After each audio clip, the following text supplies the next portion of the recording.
¿Y si todo lo que sabemos sobre Judas Iscariote no es del todo cierto? Durante siglos, su nombre ha sido sinónimo de traición, de oscuridad, de condena. Nos han enseñado a odiarlo, a despreciarlo, a no pronunciar su nombre sin escupir después. Judas, el apóstol maldito. El traidor de Cristo. El rostro de la vergüenza eterna. Pero, ¿y si te dijera que hay documentos que nunca fueron incluidos en los evangelios? ¿Y si te dijera que existen testimonios ocultos, visiones místicas, códices perdidos, que muestran otra cara? Una cara que ha sido silenciada, borrada, enterrada bajo siglos de miedo. Hoy no vengo a cambiar tu fe. Vengo a abrirte una puerta. Una que la historia ha mantenido cerrada, hasta ahora. Porque esta es la historia de un hombre incomprendido. De un hombre odiado. De una misión que quizás, solo quizás, fue más santa de lo que jamás imaginamos. Y te advierto, lo que estás a punto de descubrir no es cómodo. No es fácil. Pero si te atreves a mirar, podrías ver lo que muy pocos se han atrevido a aceptar. ¿Y si Judas no fue un traidor? Quédate hasta el final. Porque esta historia puede cambiarlo todo. Durante años creí, como todos, que Judas Iscariote era simplemente el rostro de la traición. El estandarte del error irreversible. El símbolo universal del que niega la gracia y escoge el infierno. Su figura me repugnaba desde el catecismo. Su nombre me parecía sinónimo de perdición. Judas era el malo. Judas era el que vendió al Hijo de Dios. Judas era el que no merecía compasión. Punto. Pero algo en ese punto final comenzó a tambalearse con el paso del tiempo. Como periodista especializado en teología y espiritualidad católica, con años de experiencia en los pasillos de la curia y los claustros de monasterios centenarios, aprendí que lo que más duele no es la mentira, sino la media verdad. Y Judas, quizás, ha sido durante siglos una media verdad aceptada por la totalidad del pueblo cristiano, sin el beneficio de una duda, sin el derecho a una revisión, sin el menor espacio para el matiz. Todo cambió la noche en que recibí un mensaje inesperado desde Tierra Santa. Era marzo de 2018. Llovía sobre Roma y yo acababa de cerrar un reportaje sobre las reliquias olvidadas de los mártires del Coliseo. Mi teléfono vibró a las 2:46 de la madrugada. El remitente, Fray Matías Rieger, un franciscano alemán al que había conocido durante una visita al monasterio de San Salvador en Jerusalén. En el mensaje, solo una frase. Encontramos algo. Es sobre Yehuda. Ven cuanto antes. Yehuda. El nombre hebreo original de Judas. Así lo llamaban los judíos del siglo I, Judas, hombre de Queriot, una aldea al sur de Judea. Sabía que no era una invitación ligera. Fray Matías era un teólogo meticuloso, más cercano al escepticismo histórico que a las revelaciones místicas.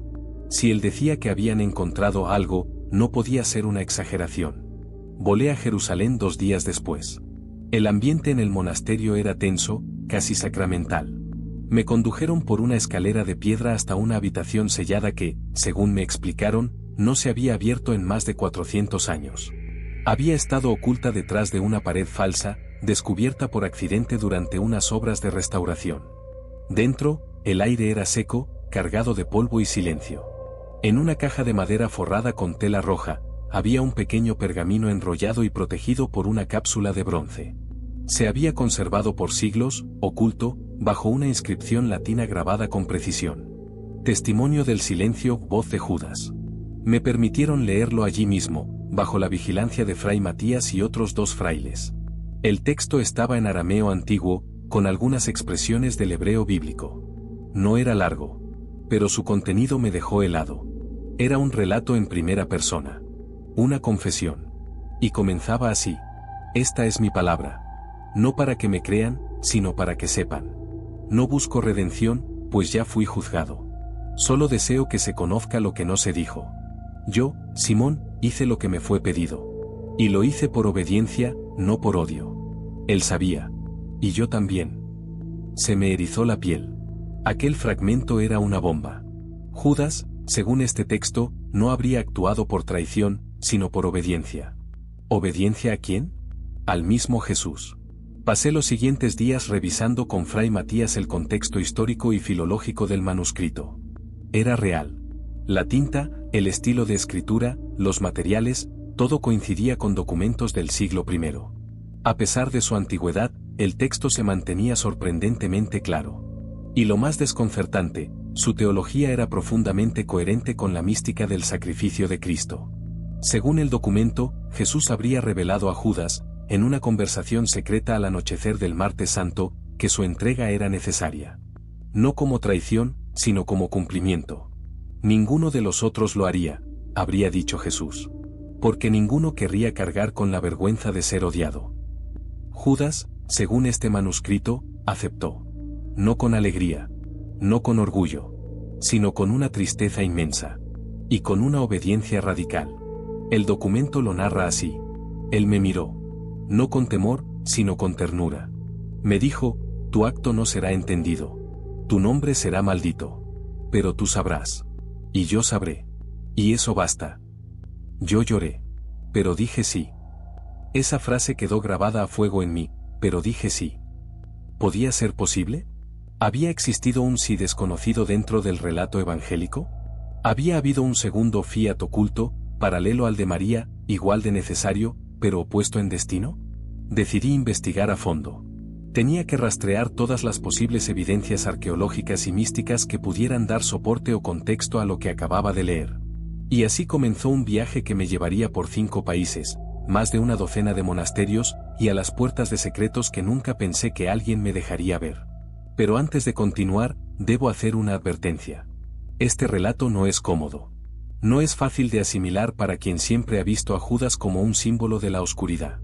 Pero a veces, los mayores sacrificios no son los que brillan en la historia, sino los que se entierran en el olvido, bajo toneladas de silencio y escarnio.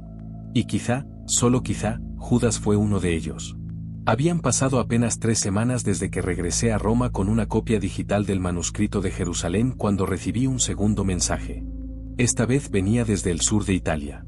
El remitente era un historiador benedictino retirado, el padre Tommaso Ricci, con quien había colaborado en el pasado para una investigación sobre textos litúrgicos del siglo IV.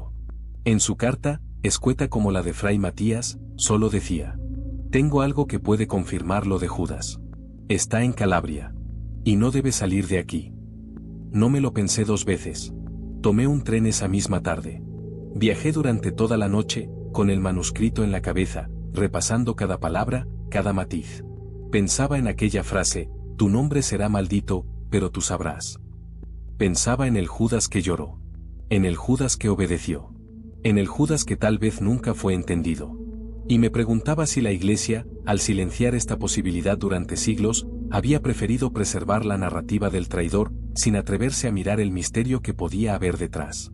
Padre Tommaso me recibió en un antiguo convento enclavado en una colina que miraba al mar Jónico. Era un hombre mayor, de rostro afilado y manos temblorosas. No hablaba de más. Me llevó directamente a una pequeña sala con muros revestidos de madera. Allí, en una urna de cristal, reposaba un códice del siglo VI escrito en siríaco, con anotaciones en copto antiguo.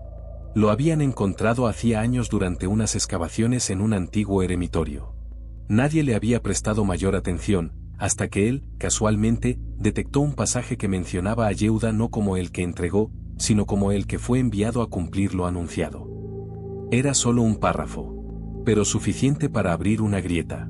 El pasaje, traducido al latín en una edición interna del convento, decía: entre los 12, uno recibió el signo del silencio.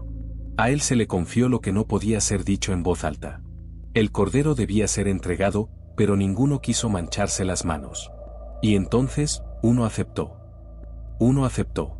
Volví a la misma idea. Judas como el elegido del dolor. No del pecado, sino del escándalo. El que cargó con el precio de la historia. El único que entendió que el Mesías debía ser entregado, para que el mundo fuese redimido. Padre Tommaso me habló con la serenidad de quien ha convivido con verdades incompletas durante demasiado tiempo. Cuando era joven, me dijo, yo también pensaba que Judas era un símbolo del fracaso. Pero cuanto más estudiaba la pasión, más notaba su ausencia. Su silencio. Su arrepentimiento. Su desesperación. Y comencé a preguntarme, ¿qué clase de traidor devuelve el dinero? ¿Qué clase de traidor se ahorca? Le pregunté si creía que Judas se había salvado. No lo sé, respondió. No soy Dios. Pero si fue él quien lo entregó, y si fue Jesús quien le pidió hacerlo, entonces el mayor escándalo de todos no sería la traición, sino que hayamos odiado durante siglos a quien simplemente obedeció. Guardé silencio. Porque esa frase, como una herida abierta, no me dejaba en paz.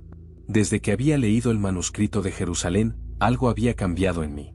No sentía simpatía por Judas, pero sí compasión. Y, sobre todo, sentía la necesidad profunda de comprender. ¿Por qué? ¿Y si había más textos? ¿Y si su historia había sido enterrada intencionalmente por miedo al desconcierto que generaría? La respuesta a esa pregunta no tardó en llegar. Un investigador español, con acceso a los archivos de la Real Academia de la Historia, me contactó en secreto. Había estado estudiando durante años un conjunto de documentos provenientes de Alejandría, algunos de ellos clasificados como fragmentos de textos no canónicos, conservados en mal estado y nunca publicados oficialmente.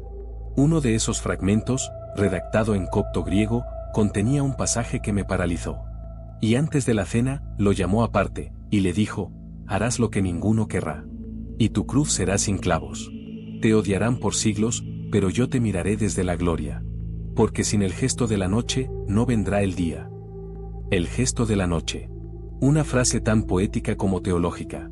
Porque si fue Judas quien hizo posible el arresto, entonces fue él quien activó el proceso de redención. Sin la noche de Getsemaní, no hay cruz. Sin cruz, no hay redención. Sin redención, no hay resurrección. Volví a repasar los evangelios con otra mirada. Mateo dice que Judas se arrepintió y devolvió las monedas. Y que, al no ser escuchado, se quitó la vida. Pero el texto no dice que fue al infierno. No lo dice. Dice que murió. Punto. Juan, por otro lado, es el más severo. Lo llama ladrón y diablo. Pero Juan escribe desde una teología muy alta, muy simbólica. Tal vez vio en Judas la imagen del que no entiende, o del que encarna el misterio más profundo de todos, el del justo que se ofrece como reo. Entonces, una pregunta me atravesó el alma. ¿Qué es peor, traicionar al Hijo de Dios, o crucificarlo? Porque si Pedro lo negó, y los demás huyeron, y Pilato lo entregó, y los soldados lo golpearon, y el pueblo lo escupió, ¿por qué solo Judas es el odiado? ¿Por qué no veneramos a Pedro con desconfianza? ¿Por qué no llamamos traidor a todos los que se escondieron? ¿Será que preferimos tener un rostro para nuestra frustración? ¿Será que necesitábamos un culpable? ¿Será que necesitábamos odiar a alguien para no odiarnos a nosotros mismos? Judas, tal vez, ha sido el recipiente donde hemos depositado toda nuestra incomodidad con la idea de un Dios que quiso morir. Con la idea de un Dios que se dejó entregar. De un Dios que no se defendió. De un Dios que eligió perder. Porque si Jesús realmente amó hasta el extremo, ¿cómo no amar también a aquel que hizo posible el final? Ese pensamiento me quemó por dentro. No porque justifique la traición, sino porque tal vez no fue traición, sino entrega. La entrega más incomprendida de toda la historia. Y si eso es así, si hay al menos una posibilidad de que lo sea, entonces tenemos una deuda. Una deuda con un hombre que lloró, que devolvió el dinero, que se colgó de un árbol, como otro hijo de Dios colgado de otro madero. Y que, tal vez, solo tal vez, fue también víctima de un plan más grande que él mismo. Durante los meses siguientes, el nombre de Judas se convirtió en una constante en mi vida. Lo anotaba en los márgenes de mis cuadernos. Lo susurraba en mis oraciones nocturnas. Me sorprendía pensando en él durante la misa, especialmente al escuchar las palabras de la consagración: tomad y comed todos de él, y luego, al recordar que Judas también estuvo allí. Que bebió del cáliz. Que comió el pan. Que escuchó las mismas palabras que todos los demás. ¿Había sido una burla? ¿Un sacrilegio? ¿O, quizás, el acto más íntimo de fidelidad silenciosa? Lo cierto es que no podía quedarme con dudas. Necesitaba más pruebas, más piezas de ese rompecabezas espiritual. Fue entonces cuando decidí volver a Tierra Santa, pero no a Jerusalén, sino a un pequeño pueblo llamado Taib, la única aldea cristiana íntegra en territorio palestino. Allí me esperaba un sacerdote melquita llamado Elías Abib, que había conservado en su parroquia una copia manuscrita de un evangelio apócrifo muy poco conocido, el Evangelio de Matías. En ese texto, del que apenas sobreviven algunos fragmentos, se describe la escena de Getsemaní con una variante perturbadora. Según la narración, Jesús se separa de los 11 y, tras orar, llama a Judas a solas. Le dice: tú serás mi sombra. Ellos verán tu rostro y maldecirán. Pero mi Padre verá tu corazón y se compadecerá. Cuando leí esa frase por primera vez, sentí algo que no puedo describir del todo. No era emoción. No era miedo. Era una especie de vértigo teológico. Un precipicio abierto justo debajo de toda la estructura doctrinal que había aprendido. No porque contradijera el Evangelio, sino porque lo profundizaba en una dimensión que muy pocos estaban dispuestos a considerar, la posibilidad de que el traidor no haya sido enemigo, sino instrumento. El padre Elías me dijo algo que todavía resuena en mí como una campana antigua. ¿Y si Judas fue elegido no a pesar de su debilidad, sino precisamente por ella? Porque solo alguien roto podría aceptar una misión como esa sin orgullo ni gloria. Era una idea escalofriante y profundamente cristiana. Porque si algo nos ha enseñado la fe, es que Dios no elige a los mejores. Elige a los disponibles. A los que se dejan quebrar. A los que no entienden, pero obedecen. Volví a Roma con una certeza creciente: tenía que llevar esta historia más allá de los textos. Necesitaba consultar a místicos, a videntes, a quienes han experimentado el misterio no desde la erudición, sino desde la contemplación. Fue así como llegué a una ermita en las montañas de Segovia, donde vivía en soledad una mujer llamada Clara, antigua monja carmelita que había abandonado el convento tras una experiencia mística no reconocida por su orden. Se decía que hablaba con Jesús, que lo escuchaba en sueños. Clara me recibió en silencio. Me sirvió té. No preguntó quién era. Solo me miró con unos ojos que parecían mirar más allá. «Vienes por Judas», me dijo, antes de que pudiera abrir la boca. Me quedé inmóvil. Ella asintió. Yo también lo odié. Durante años. Hasta que una noche, orando ante el Santísimo, lo vi. «¿A quién viste?», le pregunté. «A Jesús. Llorando. Y en sus brazos, estaba Judas. Abrazado a él. Llorando también. Y Jesús me dijo, él me obedeció. Nadie lo entendió. Ni siquiera él. No supe qué decir. Me limité a escuchar. Jesús no me mostró más», continuó. «Pero desde entonces, cada vez que rezo por los pecadores, empiezo por él. Porque si Dios pudo amar a Judas, entonces puede amarme a mí». Esa frase me desgarró. Porque esa es la clave de todo este misterio. No se trata solo de entender a Judas. Se trata de entender el amor de Dios. Un amor que no responde a lógicas humanas. Un amor que trasciende el juicio, la lógica, el escándalo. Un amor que, quizás, fue tan grande, que permitió que uno de sus más cercanos amigos cargara con el papel más odiado de la historia para que otros pudieran comprender lo que significa la redención. Pensé entonces en Pedro. En su negación. En su arrepentimiento. En su rehabilitación. Pensé en Tomás. En su duda. En su herida abierta. En su confesión tardía. Y pensé en Judas. Sin redención. Sin rehabilitación. Sin segunda oportunidad. ¿Por qué? ¿Fue su pecado mayor que el de Pedro? ¿Fue su error más grave que el de Tomás? ¿O simplemente, no había espacio para dos perdonados? Porque si Judas se hubiera salvado, ¿qué hubiéramos hecho con nuestros esquemas? ¿A quién habríamos condenado? ¿A quién habríamos señalado? ¿Y si Judas fue el espejo que ninguno de nosotros quiso mirar? Clara me dijo una última cosa antes de despedirnos. Cuando muera, quiero que mi ataúd lleve una palabra grabada: perdonada. Porque si hay un lugar en el corazón de Dios para Judas, entonces hay un lugar para mí. Salí de aquella ermita en silencio. El viento soplaba entre los árboles como un salmo antiguo. Y yo sabía que algo había cambiado en mí para siempre. Judas ya no era el enemigo. Era un misterio. Y todo misterio merece ser mirado no con desprecio, sino con reverencia. Volví a Roma con la sensación de que lo esencial de Judas no podía entenderse solo con textos. Su historia, más que una narración, era un clamor. Una herida abierta en el tiempo. Y si era una herida, entonces no debía ser analizada únicamente desde la teología, sino también desde el alma. Decidí entonces hacer algo que nunca había hecho como periodista: buscar a las personas que habían sentido afinidad con Judas. No teólogos. No expertos. Personas comunes. Creyentes. Penitentes.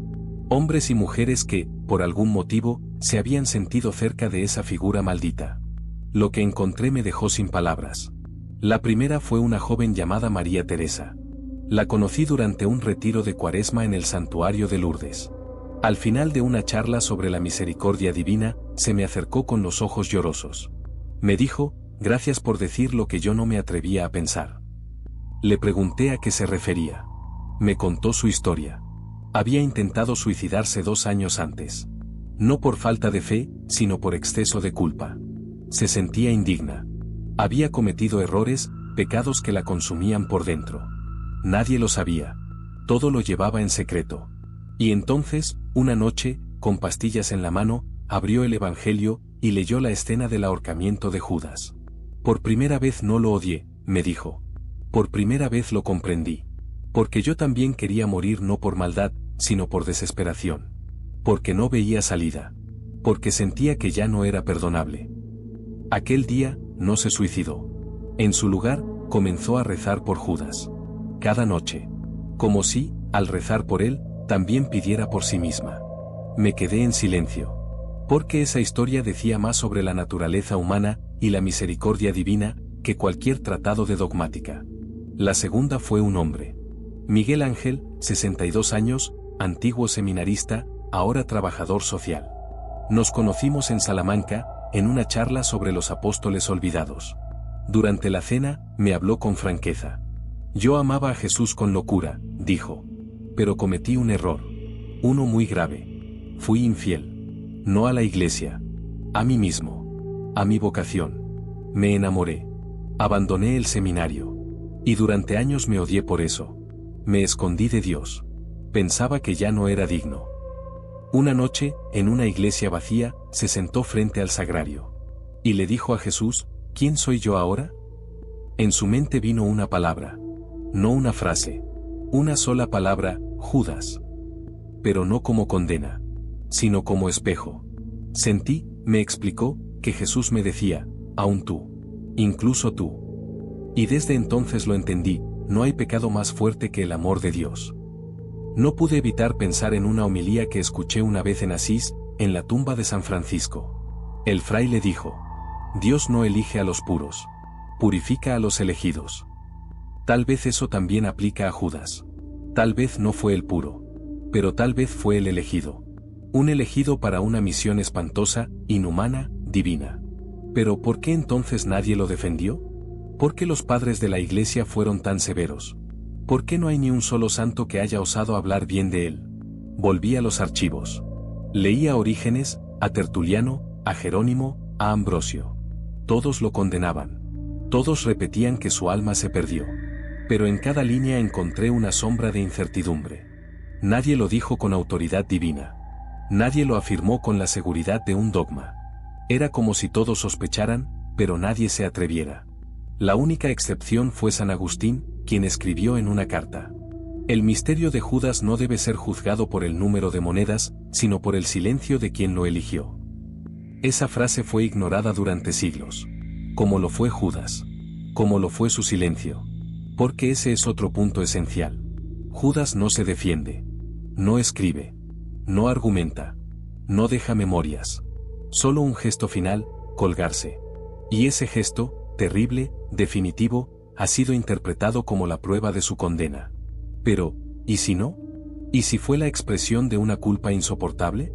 ¿Y si fue la respuesta desesperada de quien creyó que había fallado a Dios, cuando en realidad lo había obedecido? Un exorcista con quien hablé en Milán, el padre Gaetano Galli, me dijo algo estremecedor. Los demonios odian a Judas. No lo celebran. No lo reclaman. Nunca lo mencionan con orgullo. Porque no fue de ellos. Fue humano. Demasiado humano. Y ahí está la clave. Judas no fue el demonio. Judas fue un hombre. Un hombre débil. Un hombre tentado. Un hombre elegido. Y tal vez, solo tal vez, eso es lo que más nos duele aceptar. Porque si Dios pudo usar a Judas, entonces puede usarnos a nosotros. Y eso nos deja sin excusas. Era mediodía en Roma cuando decidí entrar en la Basílica de San Juan de Letrán. No por devoción, aunque siempre que entro en una iglesia, algo de eso hay, sino por necesidad. Necesitaba rezar. No entendía qué me estaba pasando. Llevaba meses rastreando el eco de un hombre muerto hacía siglos. Un hombre del que todos huían. Un nombre que nadie quería pronunciar. Y sin embargo, yo no podía dejar de repetirlo en mi interior. Judas, Judas, Judas. Me senté en un banco de madera, frente al altar. La basílica estaba casi vacía. Un rayo de sol se filtraba desde la cúpula central, tocando apenas el mármol del suelo. En ese instante, sentí algo. No puedo decir que fue una voz, ni una visión, pero sí una certeza. Ya lo sabes. No supe de dónde venía. No supe qué significaba. Pero lo entendí. Había visto suficiente. Había leído suficiente. Había escuchado, llorado, rezado. El rostro de Judas se me había hecho tan familiar que ya no lo temía. Y, lo más inquietante, ya no lo odiaba. Fue entonces cuando decidí hacer algo que cambiaría el curso de esta investigación: pedir una audiencia informal con un miembro de la Congregación para la Doctrina de la Fe. No daré su nombre por respeto y por seguridad. Pero fue alguien de alto nivel, cercano a la Pontificia Comisión Bíblica, con una trayectoria impecable y profunda devoción por la verdad. Nos encontramos en un despacho modesto, en una calle cercana al Vaticano. Me escuchó con atención. No me interrumpió en ningún momento. Cuando terminé, se recostó en su silla, cruzó las manos y dijo: lo que has reunido no es una absolución, pero sí una sospecha legítima. Y en teología, las sospechas legítimas pueden ser el comienzo de una nueva comprensión. Le pregunté si la Iglesia alguna vez se atrevería a rehabilitar la figura de Judas. Si era posible, siquiera remotamente, que se abriera un proceso de discernimiento. Me miró con tristeza. El pueblo cristiano necesita símbolos. Y Judas es uno de ellos. El problema es que ese símbolo ha sido congelado. Ha dejado de ser persona y se ha vuelto mito. Y los mitos no se revisan, se veneran o se temen. Pero añadió algo más. Algo que me hizo sentir que no estaba solo en esta búsqueda. He leído todo lo que me has citado. Y te confieso, en mis oraciones, a veces, le he hablado a Judas. No para justificarlo. No para adorarlo. Sino para decirle: si obedeciste, gracias. Si pecaste, que Dios te haya perdonado. Pero si fuiste incomprendido, lo siento. Salí de aquel despacho con el alma llena de una extraña paz. Y supe que mi siguiente paso debía ser aún más arriesgado: consultar los testimonios místicos de santos y almas privilegiadas que, a lo largo de la historia, habían tenido visiones de la pasión. Porque si en alguna parte podía haber una pista no escrita, era allí, en el terreno más sensible de la fe, la contemplación mística. La primera fue Beata Ana Catalina, la mística alemana del siglo XIX, cuyos relatos sobre la pasión fueron tan detallados que inspiraron incluso a directores de cine. En uno de sus escritos menos conocidos, se habla de un momento previo a la última cena. Según su visión, Jesús se acerca a Judas en privado y le dice: la noche es larga, y tú llevarás el farol. No todos entenderán lo que brilla en tus manos. Pero yo sí. Yo sé. Ana Catalina no explicó qué quiso decir con eso. Pero el símbolo es potente: Judas como el que lleva la luz, en la oscuridad. La segunda mística fue María Valtorta, la autora de El poema del hombre Dios. En su narración, mucho más narrativa y desarrollada, se describe a Judas como alguien que lucha interiormente. No es malo. No es cínico. Es débil. Y sensible. Y profundamente afectado por la grandeza de Jesús, al que ama y al que teme no estar a la altura. La tercera fue una monja francesa, Sor Claire de la Croix, menos conocida, pero cuyas cartas revelan una experiencia espiritual fortísima. En una de ellas escribe: he visto a Jesús orando por Judas incluso después de su muerte. No lo maldice. No lo rechaza.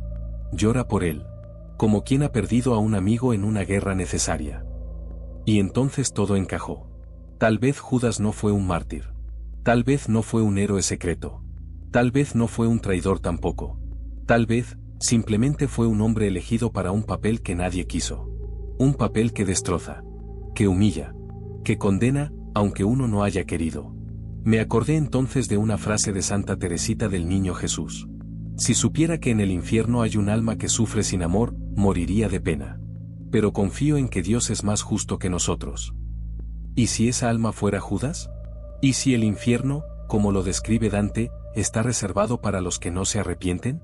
¿Y si Judas sí se arrepintió, como dice el Evangelio, por qué habríamos de condenarlo nosotros? ¿Y si su suicidio no fue rebelión, sino desesperación? ¿No deberíamos entonces llorar por él, en vez de odiarlo? No puedo afirmar nada con certeza absoluta. No tengo la autoridad. No tengo la evidencia final. Solo tengo lo que he visto. Lo que he leído. lo que he sentido. Y todo me lleva a esta pregunta final. ¿Y si Judas no fue un traidor? ¿Y si fue la pieza más oscura de un plan luminoso? ¿Y si en el centro del escándalo estuvo también el amor? Había llegado al final. Después de años de rastrear documentos, de cruzar testimonios, de hablar con monjes, místicos, expertos y peregrinos, ya no me quedaba más por buscar. Lo había visto todo. Leído todo. Escuchado todo. Pero lo más importante no era lo que había acumulado en papeles, grabaciones o archivos. Lo más importante era lo que había empezado a ocurrir en mi interior. Porque el misterio de Judas no era solo una cuestión histórica. Ni solo teológica. Era, sobre todo, un reflejo. Un espejo roto, en el que todos nosotros, los que creemos, los que amamos, los que caemos y nos levantamos, podemos ver algo de lo que somos y de lo que podríamos ser. La pregunta ya no era si Judas fue un traidor o no. La pregunta era, ¿qué dice nuestra imagen de Judas sobre nuestro rostro de cristianos? Pasé una noche entera frente al Santísimo, en una pequeña capilla. Me quedé en silencio. Sin oraciones. Sin textos. Solo una frase girando en mi corazón. Si tú fuiste quien lo entregó, ¿puede el amor haberte perdonado? Y de pronto, sin una palabra, lo entendí. No se trataba de justificar. No se trataba de rehabilitar. No se trataba de convertir a Judas en mártir o santo. Se trataba de dejar de condenarlo. Porque la condena no nos pertenece. La condena no es nuestra labor. Ni como iglesia. Ni como creyentes. Jesús, desde la cruz, no dijo: Padre, condena a quien me entregó. Dijo: Padre, perdónalos. Porque no saben lo que hacen. ¿Y si esas palabras incluyeron también a Judas? ¿Y si el beso no fue un acto de traición, sino de obediencia quebrada? ¿Y si las monedas, que fueron arrojadas al suelo, no eran pago, sino peso? ¿Y si el árbol del suicidio no fue maldición, sino grito de dolor? Hay una pintura olvidada en una capilla de Toscana. Anónima. Cubierta de polvo. En ella, Jesús resucitado abraza a un hombre con rostro lloroso. No hay nombre escrito. No hay símbolos claros.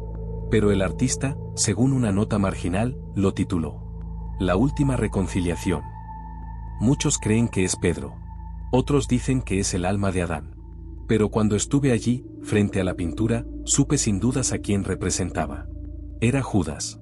Judas, abrazado. Judas, perdonado. Judas, llorando sobre el pecho de aquel a quien había entregado.